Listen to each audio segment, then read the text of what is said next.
Good morning, everyone. Today we will study the fifth chapter of history, rulers and buildings. As we know that we have studied earlier classes, earlier lessons about the Delhi Sultans, Mughal emperors, etc.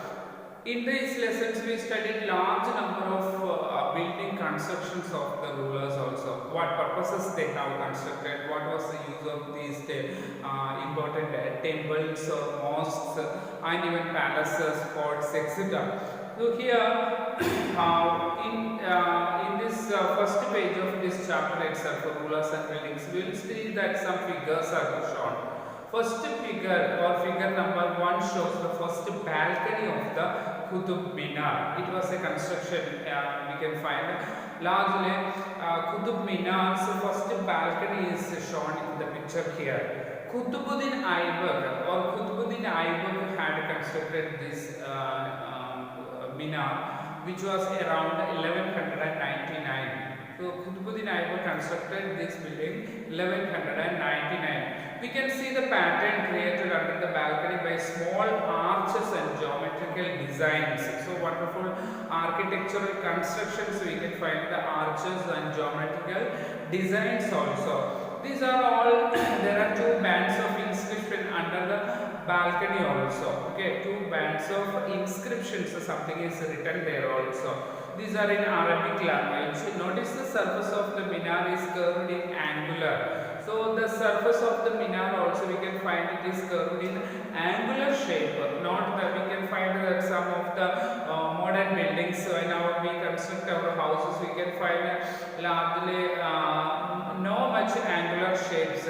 Almost these are rectangular or square shapes of constructions we find nowadays. So here these regions placing here where these are curved and minar is mostly the curved and angular shape, there inscriptions also are placed there. So these all constructions, we know that it's not a simple work for constructing all these such kind of the buildings. We need a large skilled personalities. The person with highly skilled craft persons only can perform this type of task.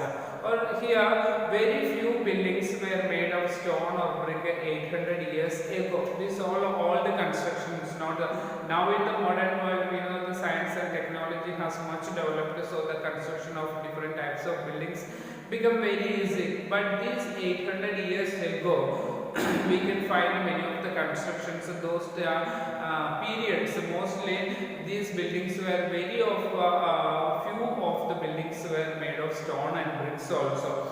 So we can find here between the 8th and 18th centuries, 8th and 18th centuries, kings and their officers also built two types of structures. The first one were the forts, palaces, garden residences and tombs, and they were safe, protected and grandiose places of the rest in the world. And the next one is the second one, where the structures meant for public activity including temples, mosques, tanks, wells, caravanserais and bazaars, etc. So here the two types of building constructions they made. The first one we can find that forts, there are many forts constructed, palaces constructed for the purpose of the rulers and their families, royal families, gardens or public parks also, then residences, and sometimes we can find the tombs, where after the death of the ruler or royal families, their bodies are buried or preserved in the tombs. Okay, also they are protected, very safe, and these regions, these type of buildings, the rulers and their families also had their residences also. Another type is for the public purposes, for the common men or the people also. Some buildings they constructed, we can find the public tanks or public wells, caravanserais, that are the resting places or rest houses for the traders or nomadic tribes who are moving from one place to the other. And sometimes we can find the temples were constructed, mosques were constructed, and even the markets, bazaars also, markets also constructed. These were the different types of constructions by the rulers in the medieval period. Especially we can find the Qutub Minar. Once we talk about the Qutub Minar, which was built in 1199 by the Qutbuddin Aibak. So the Qutub Minar is 5 stories high. It is a 5-story minar, and the band of the inscriptions you can see here under its first balcony. Inscriptions are written in Arabic language. Something is written there, mentioned there. So the first floor we can find was constructed by the Qutbuddin Aibak. It was not completed by him. So that, and the rest by Iltutmish about around 1229 period. It was started by Qutbuddin Aibak, but he could not complete the work of the Qutub Minar. It was completed by Iltutmish only. By 1229 it was completed by the Iltutmish. Okay, so over these years many times these were damaged due to the lightning and earthquakes, etc. And many other rulers repaired this, especially Alauddin Khalji, Umar bin Tughlaq, or Firoz Shah Tughlaq, and Ibrahim Lodi. These all rulers and repaired this also many a times. So when it was without a complete destruction, it was repaired by other rulers also.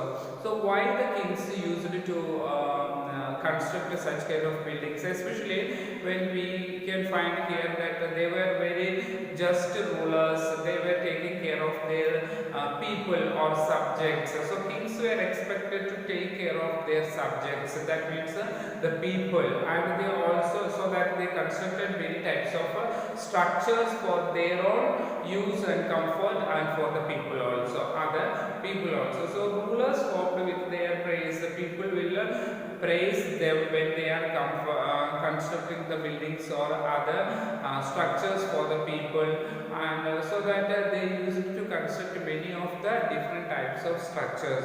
Construction activity also we can find carried out by other people, not only the rulers, and including some merchants and also traders or merchants. We can find they built some merchants or the traders also enormously, they lavishly they helped the temples for the construction and for their deity or the god they believed.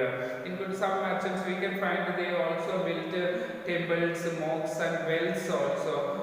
Especially however domestic architecture like the house and residential domestic architecture, large mansions also. Large mansions are the traders or the merchants who live in large houses which are called mansions, or we can find havelis. They are also known as havelis, where the trading people, or even we can find the landlords also construct such kind of large mansions which are called havelis. Havelis of merchants have survived only from the 18th century. That means it's earlier constructions mostly we don't find in nowadays. So havelis or such kind of large constructions we can find from the 18th century.